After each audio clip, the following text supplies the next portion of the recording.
Welcome to the SBCA podcast, Component Connection, where we explore the people, ideas, trends, and innovations shaping the structural framing industry.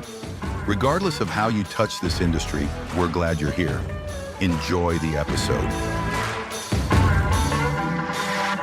Hello, my name is Abby Langenberg. I am the Director of Business Development for SBCA, and I will be your host for this episode of Component Connection. Today, I am joined by Larry Dix, President of SBCA, owner-operator of Apex Trust, author, grandfather, all of the good stuff. And we are so excited to have you on today. Welcome, Larry. Thank you, Abby. It's great to be on with you today. Looking forward to our conversation. Yeah, absolutely. So I think before we get started, tell us what it feels like stepping into the role of president for SBCA. You've had a couple months now to gear up for this position. So what is that like? I didn't realize it was going to be this much responsibility. I've been on the exec now for, I believe, about 5 or 6 years. And it really didn't hit me till the day that they handed me the gavel on the showroom floor, or actually on the stage there. And all of a sudden I'm like, wow, okay, I guess I really am the president. And it's been a little bit of a whirlwind. You would have thought I would be a little better prepared because I followed such great footsteps with Jeff Taki. I mean, he was such a great president. And I had, others in front of him, but it was always fun. But then all of a sudden now, instead of just sitting there on the call, they ask you the question. You got to come up with an answer, or you're looking for direction and things like that. So it's been a little bit of, getting used to, but they do a really good job because you're treasurer for 2 years, you're secretary for 2 years, and then you're, of course, president for 2 years. So I feel like the way we got it set up now, it really works well. But again, it was just a little bit of a like, oh, wow, there's a lot of people in this audience and I'm the guy in charge of all of this, but it was fun. It's exciting. And there are days that it's a little overwhelming. Today is my third call with SBCA. I don't think people realize as president, especially the guys on the exec, we're on multiple calls a week. Mm-hmm. We're just trying to move the organization forward in the industry, talking about things. And so there's a lot to it, but I've actually really enjoyed it so far. Good. For listeners who may not be familiar on your background and you as a person, could you give us a little bit about your path into the component manufacturing industry and what keeps you so passionate about moving the industry forward? Well, it's kind of a weird story. I started off out of high school. I was a kid that didn't go to college. I watched my dad graduate from college when I was 12 years old. So college was very important. And I remember driving down the road, coming back from San Antonio, Texas, in the back of my parents' car. And we were talking. And I told my dad, I said, yeah, Dad, I still want to go to college. Little did I know, but it just devastated my father. Because I'd really wanted to be, back then, now it's the cool words, an entrepreneur. I just wanted to be a business guy. I just wanted to own a business. Didn't have any idea what I was going to do. So I wanted to be a carpenter. And I started framing in the carpentry right out of school. And the guy kept bouncing my checks. My dad got really frustrated because I didn't have a bank account and it would go into his bank. And so I'd have to figure that out every week. And he finally told me how to get a real job. So I went to work for a lumber yard. And my first job title was yard dog. You were allowed to be called that, 40 years ago now. And I started in a little family lumber yard. But I come to find out I didn't want to stay outside for long. So I started really hustling. I was a really hard worker and got into retail, got into actually stocking shelves, and they got me on the retail floor. And I became this top sales guy in every department they kept putting me in. So by 21, I was very fortunate they moved me in outside sales. So I was the youngest outside salesman in the history of this company. And I did pretty well. And then they needed a guy to work in the truss plant. And they asked me if I wanted to do that. I said, sure. I'd never even been in a truss plant. And that's where it started. It was in 1986, actually, so that would have been 40 years this year. And they asked me to go out there, and I ended up being a pretty darn good sales guy. And that's where it got started. And then we had an economic downturn. And so I ended up taking a job I went to St. Louis, Maryland, came back to Texas, and I went to work for this company. And the guy's like, hey, we don't have anybody here that knows how to run a truss plant. Would you be interested? And it's a true story. He hands me what was called a green bar. You would never know what that is. Some of these old guys on the call will know that. And he said, this is your P&L statement. This will be your report card. And I literally asked this man, what is P&L? And he said, oh, that stands for profit and loss. And there I went. And that was in I don't even remember now, but it's 1989, 1990. And they asked me to run a truss plant. And I was about 26 years old. And that's when I got started running this small truss plant that ended up growing into this massive 80,000 square foot manufacturing facility with 4 roof lines and 2 floor lines. And that's how it all got started. And eventually over time, I got the gumption I met a guy that had a closed down truss plant and he was willing to own or finance it. And I was broke, had 3 kids and a wife, and it was a perfect match. And he was the bank. And I went up there and I was my first employee. And that was 26 years ago, starting Apex Truss. So, Larry, tell me about what originally drew you to SBCA and what motivated you to stay involved. 6 years is a lot of commitment to SBCA leadership. So, what is it about SBCA that drew you in? So I was always involved as I started in the truss plant in Texas and back then it was WTCA, Wood Truss Council of America.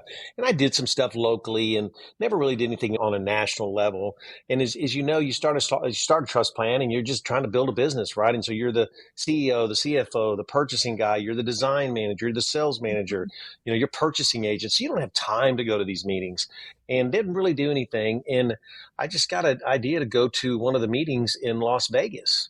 And of a place I don't even like. I don't even know why I went there. But I went in the room and I sat around the room and I realized like it's nothing but old guys in here. And I was now officially one of the old guys. And I felt like at that point I needed to start doing something to give back to the industry. And that's where it kind of started. And then it evolved. I started not missing open quarterlies, started realizing how great OQMs were and all this kind of stuff. And then eventually, I believe it was Greg Griggs asked me to be on the exec committee. And that was that was years ago. I don't even remember now. It's been about 6 years ago when that happened. And so I got in it. And then next thing you know, you get in the queue to go to be president. And then you look back. And by the time I get done, I'll be 9-year commitment just on the exec side, from starting on the exec to being past president. So yes, it's a huge commitment. It's one that I knew I needed to do because it was more out of passion for the industry. And people, the young people like yourselves, you need to see guys like me to know that, hey, this thing didn't just happen by accident, because it was, it was the Heichel and the Lenny Silks and the, Scott Ward's dad. And, you just go down the list and I'm going to miss a ton of them. But these are the guys that started it all. We're riding on their backs, and so I'm one of the guys that's sitting on their shoulders. And then I hope that there will be others on my shoulders, and we'll just continue to build this massive, group of people that just building a solid industry. Absolutely. I think one thing that I want to know, and I know that everybody else listening is going to want to know, what are your top priorities as SBCA president? What are you passionate about right now for the industry? My number one is always going to be job site packages. I just believe that it's something that's not utilized enough. It's kind of like having the Bible of deliveries and installation and understanding how to handle them. And anybody who's ever been in a situation, and you've been in this industry long enough, you're going to have a problem on a job site. But if people follow the proper, guidelines of installation and things like that, and everything works. And a great example of that is I did a huge project. It's probably been 10 years ago. These were 65-foot trusses, about 150-foot building. They had attics in them. It was this massive strip center for this medical office, a series of offices. And when we do that, we have to meet with the framer. And this guy was a really solid framer. So we went through the entire installation guide. It's funny, is this building was only about 2 miles from my house. We had installed the trusses. We didn't, they did.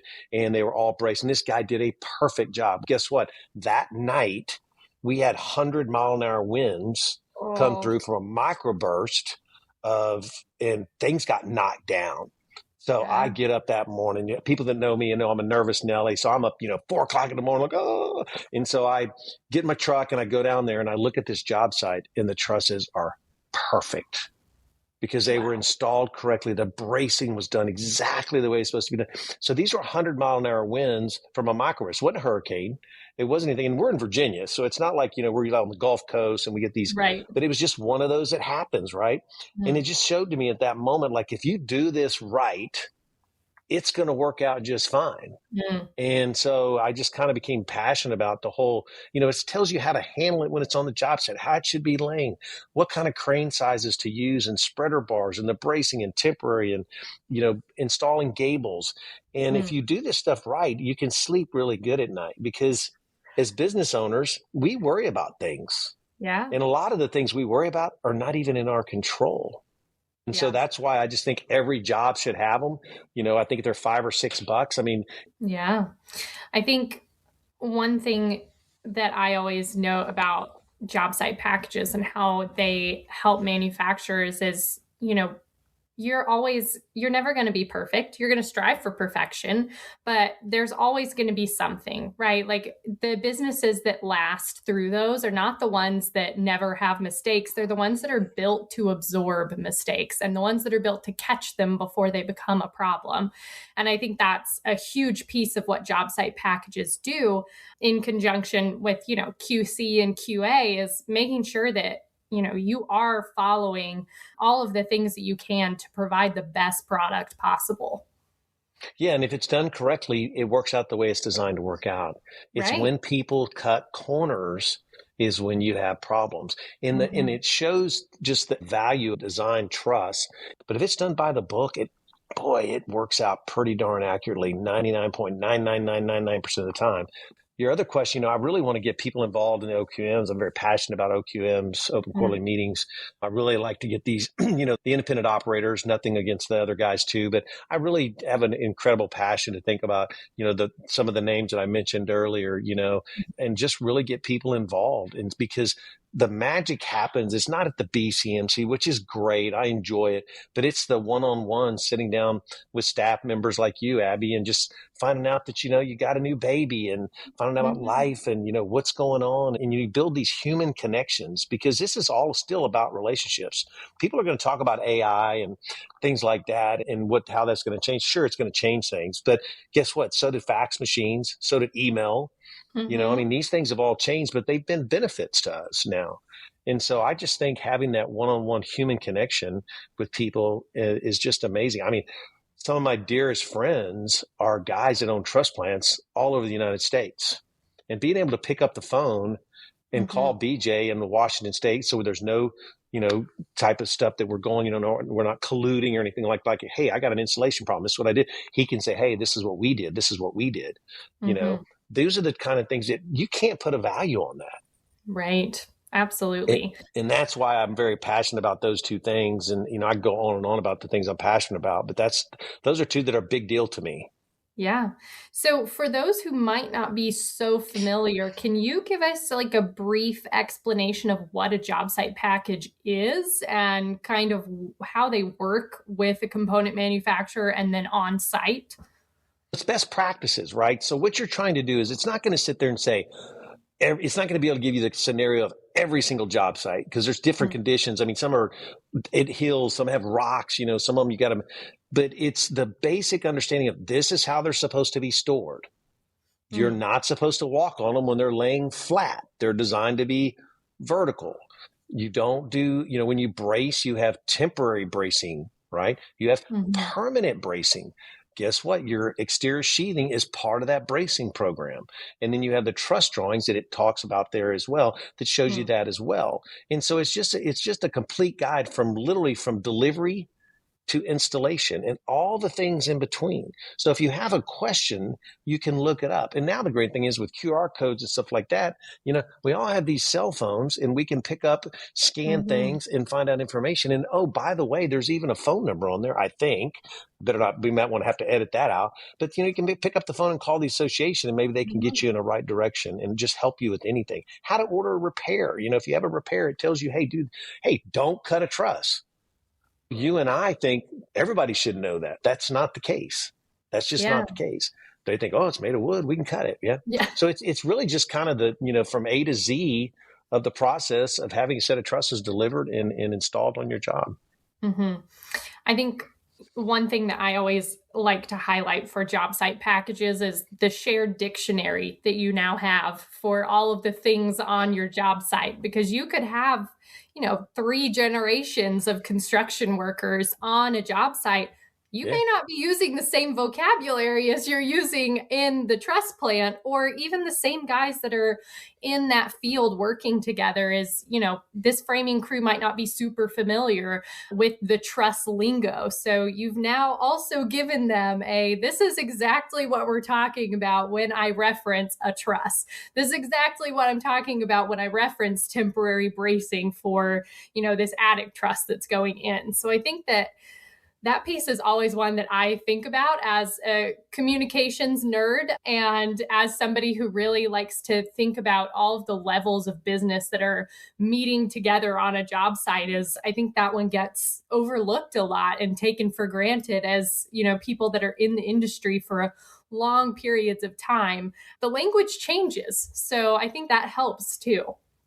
Yeah. And I mean, this is stuff. And the great thing about it is, this is not like, oh, I wonder if this works. This is tried and true understanding of how all this stuff works. And, similar to aviation in a lot of ways, I love aviation being a pilot, is that, we learn from our mistakes. Like, unfortunately, there are crashes and we go out and figure out what happened. That's really what you're looking at, is a report of things that have happened and how to avoid those from happening. And the truss industry has done a great job of that. Like, we didn't even use cranes. I mean, we were dragging these things over, walls and doing all this kind of stuff. And now we're like, oh, that doesn't work because it pops plates, things like that. And these are things, again, that unfortunately we had to learn. So that is a Bible of knowledge that's been working for literally 60 plus, I guess 70 years.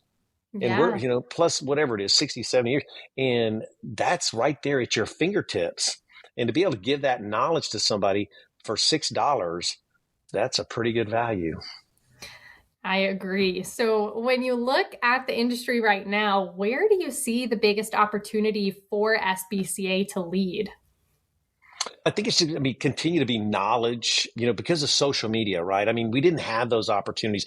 We still struggle because, unfortunately, when I tell people I build trusses for a living, they still think I'm a banker, and it's always like, it's a little triangulated wood piece and things like, and it's really just trying to create more knowledge for the common person, because people don't realize, not in every market, but a lot of people have trusses.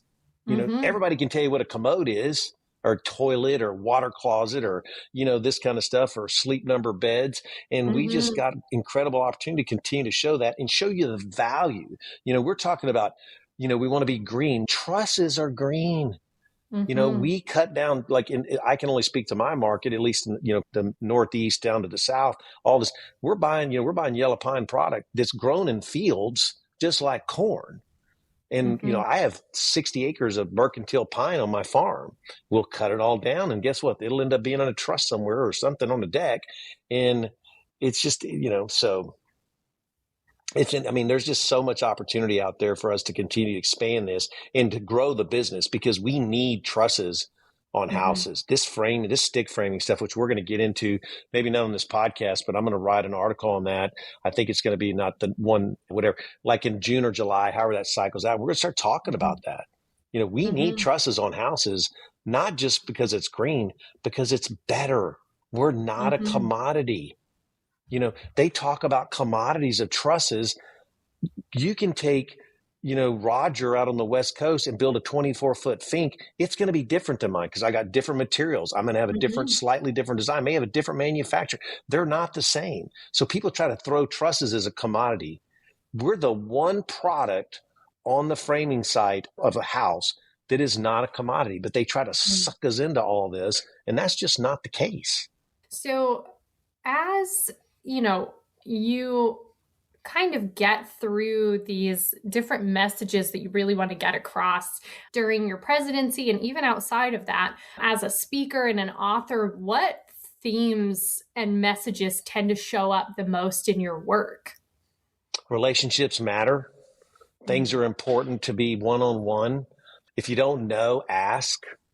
Try to things like that. Just, try to be positive and optimistic about all this stuff. Work at it hard. None of this is easy, but it's not that complicated. We overcomplicate things, and we got to be okay with that. I'm one that we were writing this article that's going to come out, I think this week, that I'm writing on Substack. And we just talk about, again, relationships matter, but don't sit back. We so many times now, I can't tell you how many times that you're in a room and you want to ask a question, right? But you don't ask a question. And then somebody asks that question. You're like, oh, I'm so glad they asked that question. Be the guy that asked the question. Don't be afraid. I tell people this all the time. Don't be afraid to be stupid. If you don't know, just stink and ask. Somebody in that room is wanting to ask the question that you're wanting to ask or that you end up asking. And that's just so important in that type of stuff. And I really just try to push people to think outside the box, think about things different. Abby, I've got 40 plus years of experience of life on you. So you should ask me questions about things because the odds are, I call it the dumb tax. I've probably paid a lot more dumb tax than you are and have, I should say. And I want to help you with that. And if you come ask me, what you find is most people, they just want to help. And I'm that guy. I just want to help. I'm not afraid. And I write about stuff like this and I talk about stuff like this and just go out there and just, be a leader. Even if you don't think you're a leader, you're going to be a leader to somebody. Absolutely. So what do you want members to feel is the impact of your presidency over these next 2 years? I think a lot about that, and it changes sometimes day by day. I mean, inclusive, that it's not all a bunch of big manufacturers. There's a lot of us out there. I mean, still, before COVID, I think the average size truss plant was like $3.5 million in revenue. But by standards, but you sit on these boards and you walk in the room, there's this guy, and they're building, in a week, which you may build in a year, which is amazing. But think about it. You can get the same information from that guy as a small operator, as a big operator. Because at the end of the day, we're just building trusses. I call it pound and plates. One of my cars actually has a license plate and it's called Plate Pounder. We're not doing anything that sophisticated. Now, some of us have nicer equipment, nicer saws and stuff like that. But, it's just, and I just want everybody to understand. That's why I'm so passionate about like OQMs, getting these relationships, getting them, all these manufacturers involved. I called 12 or 14 people yesterday trying to just get them, hey, show up at the OQM. Get in there and just see what it's like. It's going to be close to your house. Give the industry a day. That's what I try to talk to them. Just give them a day to see what kind of impact it might make on your life. And so I just want everybody to just be optimistic and, call me. Everybody can get access to my phone number. And I really just want to be a cheerleader for the industry. Because look, I can tell you one thing for sure. When you walk in those OQMs, Larry Dix isn't the smartest guy in the room by a long shot. But I'm not afraid to ask. And that's where the guys that think they maybe don't belong, they truly do belong because everybody has something to offer. We've all had bad employees. We've all had great employees. We've all made great decisions. We've all made bad decisions. I've made several bad decisions this week, but the bad decisions are the ones you learn the most from. Absolutely. Anyway, that's a long answer to a lot of different things, but I mean, I just want everybody to get in here and get in the game and get involved and start really trying to, don't be a water cooler guy. Yeah. Don't sit around the water cooler and complain. If you got a problem, get your butt in here and let's get engaged because you may be the answer to the problem that you're complaining about. We're never going to know if you don't show up and come tell us. Yeah, I would agree with that. 100%, Larry. I got a 100%. I didn't get very many of those. So I think maybe let's leave our listeners with where they can learn more or maybe where they can get engaged with the initiatives that we've talked about. I think a big one is the SBCA Components website. Yep. If you go to sbcacomponents.com, there's an events tab, there's a media tab. You can subscribe to however much or however little you'd like. And Larry, kind of what are the things that you want to mention on how you want people to be more engaged? Yeah, so get involved. I mean, I'm bad about this. So first of all, rub the neck and write the check. Become a member. Okay, get involved because when you do is you get access to the website. You get access to just incredible amount of industry information for free. And did I mention job site packages? You get a discount for your purchase. So, I mean, there's all these things, all this stuff just comes in. But the amount of information, like literally you can find, like you could just type in spreader bar and it's going to give you 15 articles of how you should or shouldn't use a spreader bar. If there's a repair requirements or maybe a code compliance. But the other thing is then by having that, you have access to industry leaders. Like if you have a problem with a code official in your market, you can fill out a form or pick up the phone and call. We're going to get somebody in touch with you, an industry leader that can help you potentially solve your problem. And if we can't help you, you've got the entire force, the entire industry that's going to go out and try to figure out how to help you. That's how much value is that? I mean, you can't put a value on that. And I tell you what, you don't know how bad you need it until you need it. And then it's too late. So get involved, get in the game, and let's go move this industry forward so that everybody knows what a trust is and everybody quits thinking Larry Dix is a banker.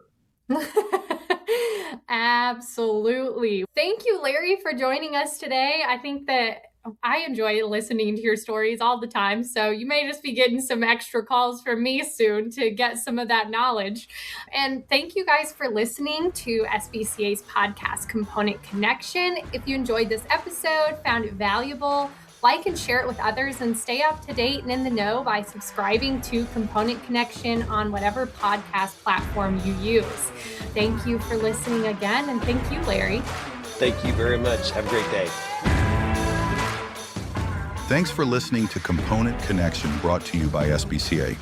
If there's a topic you'd like us to explore in a future episode, email us at podcast@sbcacomponents.com.